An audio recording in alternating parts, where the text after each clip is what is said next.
Hi, my name is Andrea Mitchell, and I'm going to tell you about a recent trial that we've been through as a family and how God provided for us and how His presence was felt with us and a little bit about His power.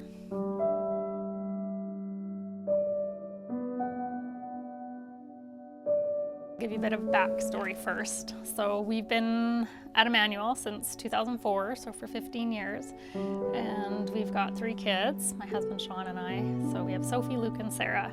And about 3.5 years ago, my husband started to get very sick and nobody could figure out what was going on. So after 6 months of trying to figure some things out and waiting for tests, I finally took him to the hospital for the 7 o'clock in the morning time slot that my friend suggested I come. She's an emergency room doctor. And so he got in and he got scheduled for the first CT scan of the day. And later that day, we discovered that he had very large tumors in his abdomen. And there was quite a bit of concern as to what would happen. And long story short, he ended up having to go down to Vancouver and having some major surgery and having his adrenal glands removed. They still didn't know what type of cancer he had, and so it was a really intense time, and we were still waiting. We had no idea what these growths were. So after about 2 weeks, we found out that it was melanoma, and I have a background in healthcare, and so that was really, really hard for me because every patient I ever treated with melanoma at that stage died within 3 months. So we didn't know what was in store. Sean ended up coming back to Vernon by plane just because of how long he'd been down there. Eventually we had to send him back by plane, and eventually he started a treatment. They wanted to do a study on him, but the cancer was growing back too fast. His abdomen was already full. So they started a genetic treatment that targeted the cancer, but eventually it just continued to grow. And they had one last ditch treatment that they thought they would try. It's called immunotherapy. And they wanted him to get on a trial for immunotherapy with 2 different types of medication, but it was too far. So he landed up, the government would pay for one, and amazingly his benefit plan landed up paying $20-some thousand for this other treatment as well in conjunction. So in April 2017 we went and had this treatment, and a few days later he got really, really sick, and we went back to the hospital, and it was the same doctor, our friend, who ended up seeing him, and we found that basically the tumors were imploding on themselves and there was no way that he could survive that. So we were waiting for a bed at hospice. There were no beds. We were signing all the palliative forms for him to be at home, and we had to tell our kids that their dad was gonna die, and probably soon. And so we had to call Sean's family. They flew in from Texas, and we basically planned a funeral, and Sean started feeling better. And we had people all around the world praying for us. Everybody at this church praying for us, people in Spain, England, Holland,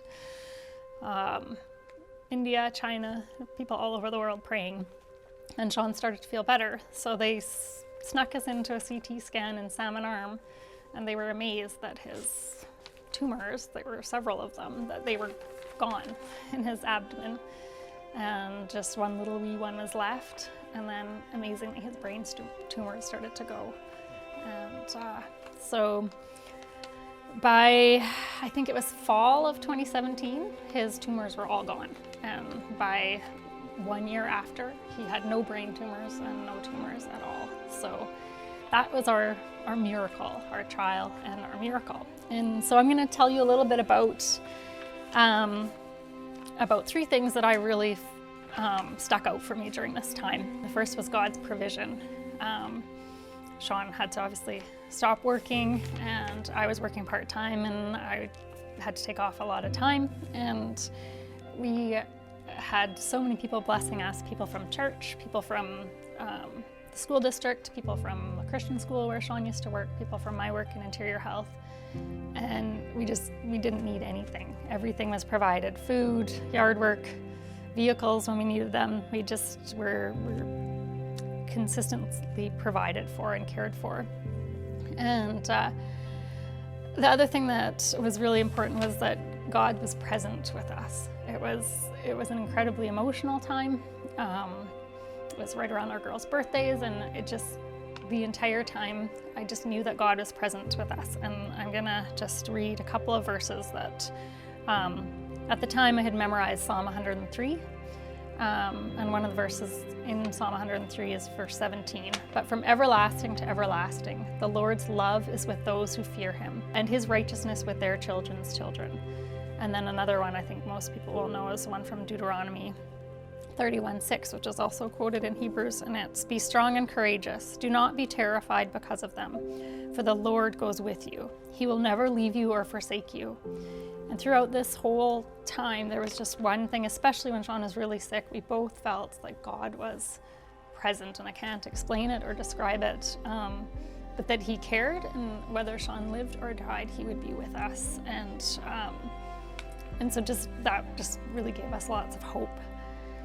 And then the other thing that I just wanted to talk about was God's power in all this.